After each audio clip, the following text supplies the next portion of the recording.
क्या तुम जानते हो कि प्राचीन भारत में किसी महिला के बाल सिर्फ उसकी खूबसूरती नहीं, उसकी शक्ति, उसकी स्मृति, उसकी आध्यात्मिक ऊर्जा और उसके भाग्य का आईना माने जाते थे। कहते हैं अगर किसी स्त्री के बालों की शक्ति को समझ लिया जाए तो पूरा ब्रह्मांड उसके सामने झुक जाता है, और अगर उसके बाल कट जाएं, टूट जाएं या किसी गलत हाथों में पड़ जाएं तो उसकी किस्मत तक बदल जाती है। आज हम एक ऐसे रहस्य की बात करने जा रहे हैं जिसे आधुनिक दुनिया ने भले ही भुला दिया हो, लेकिन प्राचीन भारत की महिलाएं इसे अपनी जान से भी ज्यादा कीमती मानती थीं।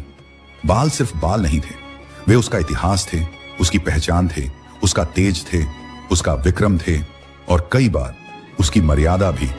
आज तुम वो बातें सुनने वाले हो जो तुमने कभी किसी वीडियो में नहीं सुनी होंगी, वो रहस्यों की श्रृंखला जिसे पुराणों, लोक कथाओं और गुप्त ग्रंथों ने छिपा कर रखा, और वो सच जिसे जानने के बाद तुम अपने बालों को सिर्फ बाल नहीं समझोगे बल्कि एक शक्तिशाली ऊर्जा का स्रोत मानने लगोगे।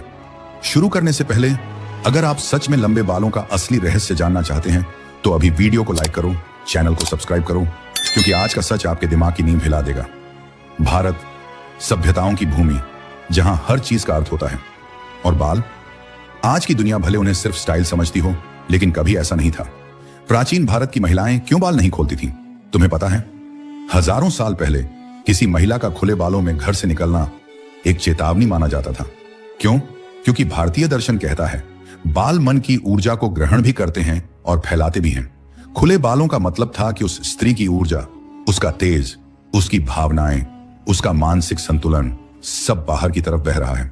इसलिए प्राचीन महिलाएं बाल केवल खास स्थितियों में खुला छोड़ती थीं, जैसे कि जब वो ध्यान में होती थीं, जब वो किसी कठिन संकल्प में होती थीं, या जब वो किसी अदृश्य शक्ति को जगाना चाहती थीं। हाँ, आपने सही सुना। भारतीय पुराणों में लिखा है कि स्त्रियों के लंबे बालों में एक विशेष प्रकार का प्राण ऊर्जा क्षेत्र बनता है, जो उसकी intuition, memory, will power, fertility और कई बार डिवाइन कनेक्शन को बढ़ाता है। क्यों कुछ महिलाएं जन्म से ही लंबे घने बालों वाली होती हैं? ये बात सिर्फ जीन्स की नहीं है। भारत के गुह्य शास्त्रों में, जो आम लोगों को कभी नहीं दिए गए, कहा गया है जिस स्त्री का जन्म लंबी जटाओं या घने बालों के साथ होता है वह अपने पिछले जन्म के संस्कार, साधना और तप को साथ लेकर आती है। मतलब उसकी आत्मा पहले ही मजबूत थी, उसकी ऊर्जा पहले से संग्रहित थी, उसके बाल उसकी आत्मा का विस्तार थे। यही कारण है कि कई साध्वियां और रानियां, जिनके बारे में हम सिर्फ कहानियां सुनते हैं, उनके बाल असाधारण रूप से लंबे और प्रभावशाली थे। बालों को ऊर्जा का भंडार क्यों कहते थे? प्राचीन वैदिक दर्शन कहता है ऊर्जा सिर से प्रवेश करती है और वहीं से बाहर निकलती है। बाल उस ऊर्जा के प्रवाह को नियंत्रित, संग्रहित और संरक्षित करते हैं। इसीलिए ही प्राचीन भारतीय महिलाएं बालों को तेल लगाती थीं। तेल सिर्फ बालों के लिए नहीं था, वह था प्राण ऊर्जा को सील करने के लिए।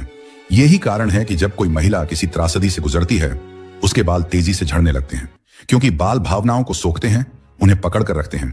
क्यों कहा जाता था कि स्त्री के बालों को कभी कोई अनजान व्यक्ति नहीं छुए?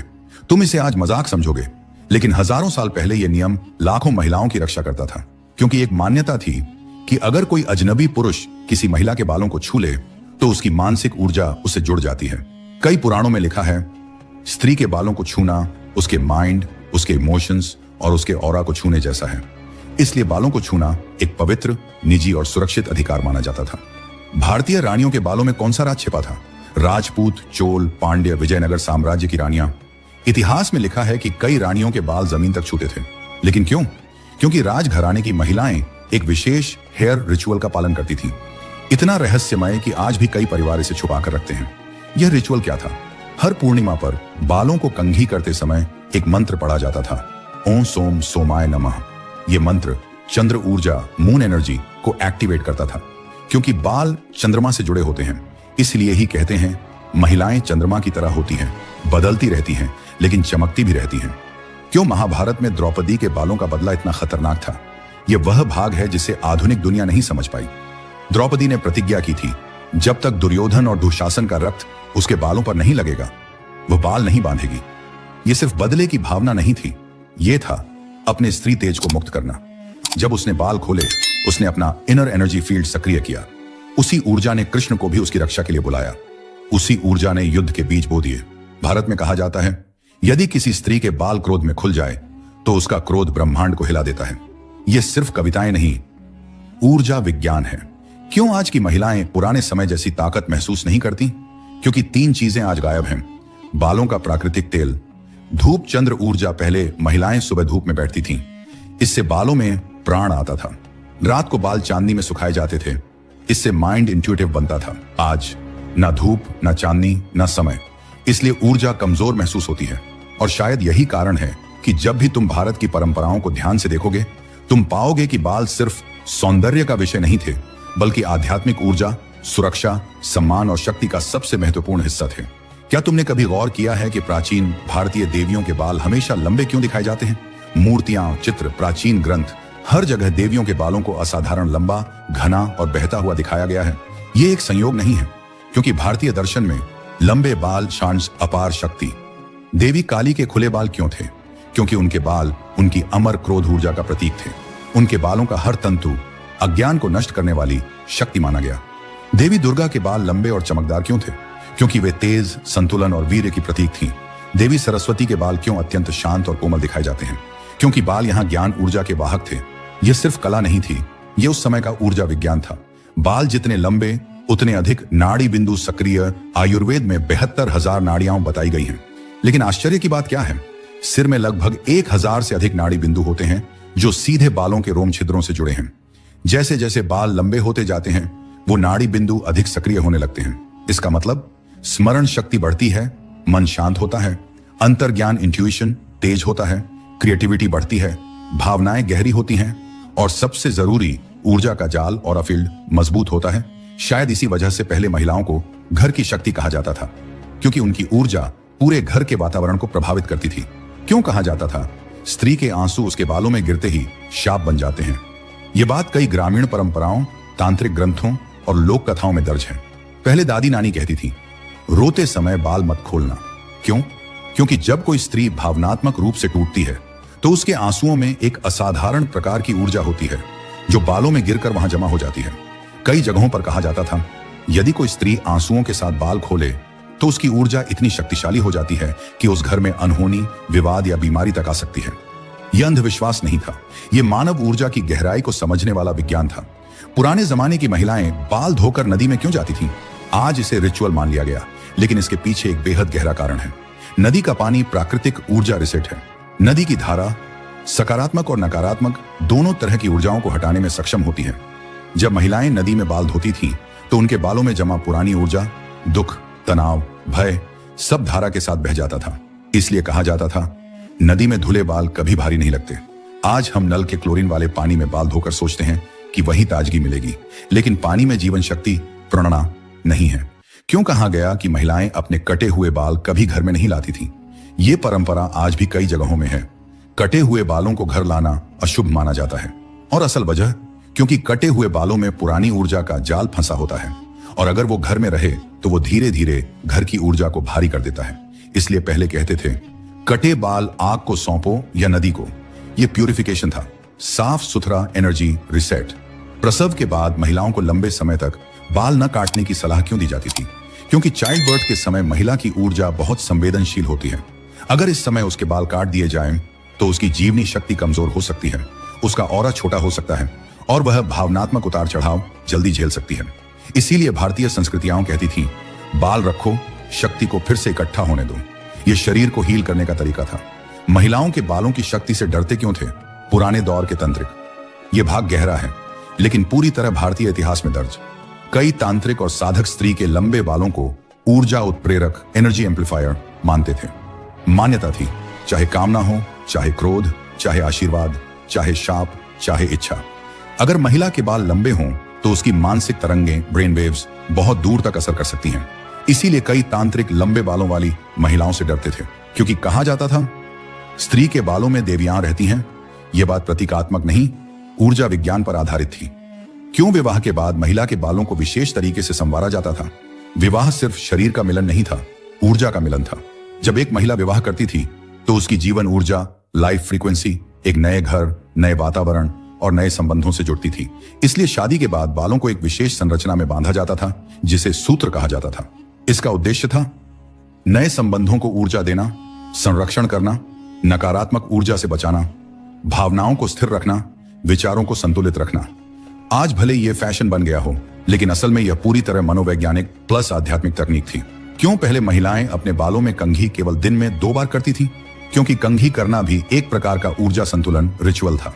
जब कंघी बालों को छूती है तो स्कैल्प में मौजूद नाड़ी बिंदु एक्टिवेट हो जाते हैं, लेकिन अगर यह बहुत अधिक किया जाए तो ऊर्जा असंतुलित हो सकती है, जिससे बेचैनी, चिड़चिड़ापन, चिंता, अनिद्रा जैसी समस्याएं बढ़ती हैं।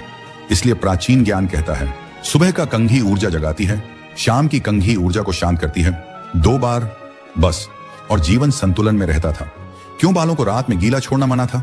यह नियम सिर्फ सर्दी लग जाएगी वाला नहीं था। गीले बालों का मतलब होता था ऊर्जा पूरी तरह खुली हुई, नाड़ियों में तापमान कम, ऑरा कमजोर, मन संवेदनशील।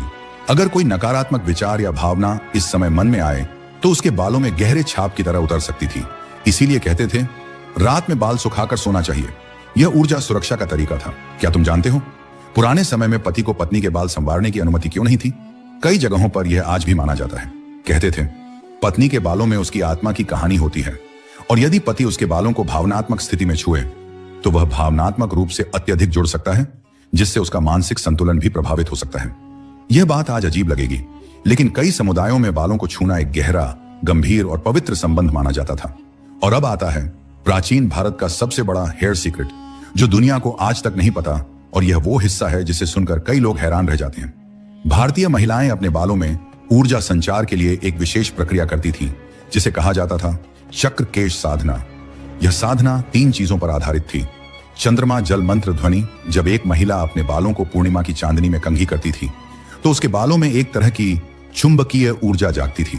कई जगह इसे केश तेज कहा गया है। यह साधना इतनी शक्तिशाली कही जाती थी कि याददाश्त तेज हो जाती थी, नकारात्मक ऊर्जा हट जाती थी, ऑरा बहुत चमकीला हो जाता था, मन शांत और स्थिर होता था, स्त्री का तेज बढ़ जाता था, और सबसे अनोखा, उसकी उपस्थिति कमरे का माहौल बदल सकती थी। यह साधना आज लगभग पूरी तरह खो चुकी है, लेकिन इसके संकेत अभी भी कई ग्रंथों में छिपे हुए हैं। अगर अब तक का रहस्य आपको हैरान कर गया है तो लाइक और चैनल को सब्सक्राइब करना मत भूलिए, और नीचे कमेंट में लिखिए मैं जाग चुका हूं। और शायद यही कारण है कि जब भी प्राचीन भारतीय सभ्यता की बात आती है, बालों को सिर्फ सौंदर्य का आभूषण नहीं, बल्कि गुप्त शक्ति, एक प्रकार का अस्त्र और कई बार आत्मिक पहचान माना गया।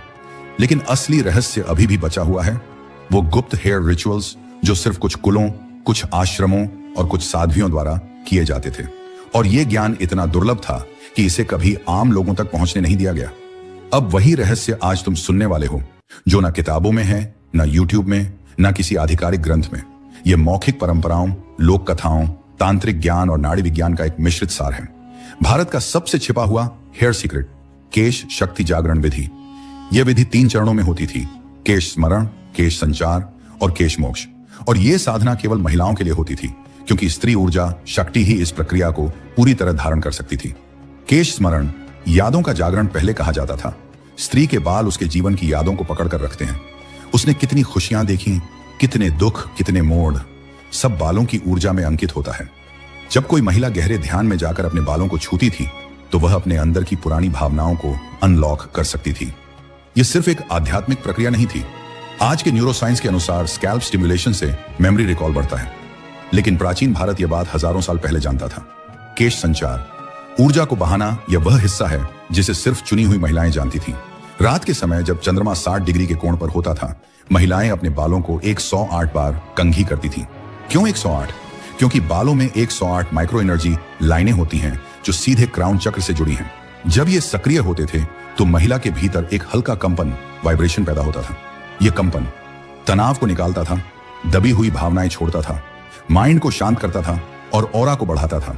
कई प्राचीन परिवार इसे देवी जागरण की प्रक्रिया मानते थे। केश मोक्ष, बालों का त्याग, यह सबसे गहरा और सबसे रहस्यमय चरण था। जब कोई महिला किसी बड़े संकट, कष्ट या जीवन परिवर्तन से गुजरती थी तो उसके बाल उस भावनात्मक बोझ को पकड़ कर रखते थे। इसलिए कुछ संस्कृतियों में महिलाएं अपने बालों का एक छोटा हिस्सा नदी में प्रवाहित कर देती थी। यह त्याग था, भावनाओं को मुक्त करने का तरीका। नदी प्रतीक थी छोड़ देने की, फ्लो की, हीलिंग की। इसी प्रक्रिया को केश मोक्ष कहा जाता था। क्यों कहा जाता था? देवी के बालों में संसार बसता है। यह वाक्य सुनकर कई लोग हंसते थे, लेकिन असल में यह एक कोड था। स्त्री के बालों में 2 खास गुण होते हैं। मन ऊर्जा, मेंटल एनर्जी को एम्पलीफाई करना। महिलाएं संवेदनशील होती हैं। इसका कारण सिर्फ हार्मोन्स नहीं, उनकी क्राउन एनर्जी होती है। लंबे बाल मानसिक तरंगों को कई गुना बढ़ा देते हैं, इसलिए उनके सपने ज्यादा गहरे होते हैं, उनकी भावनाएं ज्यादा प्रभावी होती हैं, उनकी इंट्यूइशन तेज होती है, उनका ब्लेसिंग गहरा होता है और उनका क्रोध विनाशकारी होता है। यह एम्पलीफाई पावर ही देवी के बालों में संसार बसता है का असली अर्थ है। संबंधों की ऊर्जा को अब्सॉर्ब करना, औरतें संबंधों को महसूस करने में अधिक सक्षम होती हैं क्योंकि उनके बाल दूसरों की ऊर्जा को अब्सॉर्ब करते हैं। तुमने देखा होगा कई महिलाएं किसी जगह जाकर अचानक थकी सी महसूस करती हैं क्योंकि उनके बाल वहां की ऊर्जा पकड़ लेते हैं। इसलिए पुराने जमाने में महिलाएं बालों में लौंग, कपूर, चंदन, हल्दी और काले तिल लगाती थीं। ये नेचुरल ऑरा प्रोटेक्टर्स थे। आज ये सब गायब हो गया। क्या तुम जानते हो कई भारतीय मंदिरों में महिलाओं का बाल खोलकर प्रवेश वर्जित था। इसका कारण शालीनता नहीं था, असली कारण यह था खुले बाल ऊर्जा को अत्यधिक आकर्षित करते हैं। मंदिर में जहां मंत्र शक्ति, भक्तों की भावनाएं, साधकों की ऊर्जा, माहौल की वाइब्रेशन सब एक जगह होता है, वहां खुले बाल कई तरह की एनर्जीज को खींच लेते हैं। इससे महिला का ऑरा ओवरलोड हो सकता था। इसीलिए मंदिरों की मूर्तियों को पूजा करते समय कई महिलाएं बाल बांधकर जाती थीं। भारत की सबसे अनोखी परंपरा देवी के बालों का वचन कई दक्षिण भारतीय परंपराओं में एक रहस्यमय रिवाज होता है। महिलाएं किसी मनोकामना के समय एक धागे को अपने बालों के साथ मीठा लगाकर देवी को अर्पित करती हैं। यह सिर्फ प्रतीकात्मक नहीं था, यह माना जाता था जहां बाल जाते हैं वहां मनोकामना जरूर पहुंचती है। क्यों? क्योंकि बाल मन का विस्तार है। मन की तरंगें बालों के माध्यम से अधिक दूर तक जाती हैं। आज विज्ञान भी मान चुका है कि हेयर फॉलिकल्स में एक अत्यंत संवेदनशील बायो सिग्नल सिस्टम होता है, पर भारत इसे पहले से जानता था। स्त्रियों को रात में आईना देखकर बाल कंघी करने से क्यों रोका गया? यह दुनिया की सबसे दिलचस्प और डरावनी मान्यताओं में से एक है। रात में जब प्रकाश कम होता है तो दिमाग थेटा अवस्था में जाता है जहां सबकॉन्शियस माइंड सक्रिय होता है। इस अवस्था में बालों में फंसी भावनाएं आईने के प्रतिबिंब से मल्टीप्लाई हो सकती हैं। कई जगह कहा जाता था अगर दुख में बाल कंघी करो दुख बढ़ सकता है, अगर क्रोध में कंघी करो संबंध बिगड़ सकते हैं, अगर डर में कंघी करो नकारात्मक सपने आ सकते हैं। इसीलिए रात में बाल कंघी करना ऊर्जा विज्ञान के मुताबिक हानिकारक माना गया। भारत का सबसे अद्भुत हेयर रिचुअल अर्धरात्रि केश ध्यान। यह रिचुअल सिर्फ कुछ कुलों की महिलाओं को आता था। यह इतना शक्तिशाली दस था कि कहा जाता था एक स्त्री अपने बालों से आधी दुनिया को हील कर सकती है। विधि यह थी आधी रात मौन चंद्रमा बादलों के बीच खिलता हुआ बाल, खुले मन शांत कंधे पीछे 21 गहरी सांसें, बालों को धीरे धीरे 3 बार छूना। इस ध्यान के बाद महिला के भीतर इतना तेज उत्पन्न होता था कि कहा जाता था उसका चेहरा अगले दिन देवी तेज से चमक उठता है। यह मन, ऊर्जा और नाड़ी विज्ञान का सबसे शक्तिशाली मिश्रण था। क्यों कहा जाता था? लंबे बालों वाली स्त्री के आशीर्वाद में ब्रह्मा की शक्ति होती है, क्योंकि बाल ब्लेसिंग को एम्पलीफाई करते हैं। जब कोई महिला किसी को दुआ देती है तो उसकी ऊर्जा सिर से निकलकर बालों के माध्यम से आगे बढ़ती है। इसीलिए प्राचीन भारत में कहा गया मां की दुआ और स्त्री का आशीर्वाद दोनों कभी खाली नहीं जाते, क्योंकि उनके पास बाल ऊर्जा होती है। बाल और कर्म भारत का सबसे छिपा हुआ आध्यात्मिक सिद्धांत। यह सिद्धांत कहता है बालों में पिछले जन्म का कर्म छिपा होता है। जिन लोगों के बाल बहुत तेजी से बढ़ते हैं, बहुत मजबूत होते हैं, बहुत घने होते हैं, उनकी ऊर्जा स्टेबल होती है, उनका मन डिसिप्लिन्ड होता है, उनके कर्म पूर्व जन्मों में संतुलित रहे होते हैं। और जिनके बाल पतले, टूटने वाले, रूखे, कमजोर होते हैं, उनके एनर्जी नॉट्स ग्रंथिस अधिक होते हैं, जो पास्ट इमोशनल स्ट्रेस के कारण बनते हैं। इसलिए आयुर्वेद कहता है बालों को ठीक करो, जीवन ठीक होगा। यह सिर्फ स्वास्थ्य नहीं, पूरी ऊर्जा प्रणाली का रिबूट था। भारतीय महिलाओं के लंबे बालों का अंतिम रहस्य, हाँ, वह रहस्य जिसे सुनकर लोग सचमुच हिल जाते हैं। लंबे बाल वह चीज है जो स्त्री को देवी और मनुष्य के बीच खड़ा करती है। यही कारण है कि देवी के बाल देवत्व का प्रतीक, रानी के बाल सम्मान का प्रतीक, पत्नी के बाल प्रेम का प्रतीक, मां के बाल सुरक्षा का प्रतीक, साध्वी के बाल त्याग का प्रतीक और एक युवा लड़की के बाल भविष्य का प्रतीक माने जाते थे। प्राचीन भारत स्त्री के बालों को उसकी शक्ति का केंद्र मानता था। इसलिए आज भी जब किसी महिला के लंबे, घने, बहते हुए बाल हवा में लहराते हैं तो लोग सिर्फ सौंदर्य नहीं देखते, उसके भीतर की शक्ति, ऊर्जा, इतिहास, स्मृति और ब्रह्मांड से जुड़ाव देखते हैं। और शायद इसी वजह से बालों का रहस्य आज भी अनसुलझा है, क्योंकि यह सिर्फ शरीर का हिस्सा नहीं, आत्मा का विस्तार है। अगर यह वीडियो देखकर आपके अंदर किसी तरह की जागरूकता आई है तो इसे लाइक करें और चैनल को सब्सक्राइब करना बिल्कुल न भूलें, ताकि आप हमेशा ऐसी रहस्यमयी, अनसुनी और दिमाग हिला देने वाली बातें देख सकें। नीचे कमेंट में लिखें मैं जाग चुका हूं, और अपने अनुभव या एहसासों को हम सबके साथ साझा करें। साथ ही इस वीडियो को अपने दोस्तों, परिवार और जिन लोगों को यह सच जानना चाहिए उनके साथ शेयर करें, क्योंकि यह सिर्फ एक वीडियो नहीं बल्कि आपके अंदर और आपके आसपास की दुनिया के लिए ज्ञान और जागरूकता का स्रोत है। हर लाइक, कमेंट और शेयर हमें और भी गहरी, अनकही और रहस्यमयी सच्चाइयां लाने के लिए प्रेरित करता है। तो देर मत कीजिए, अपना हिस्सा जोड़िए और इस ज्ञान की लहर को फैलाइए।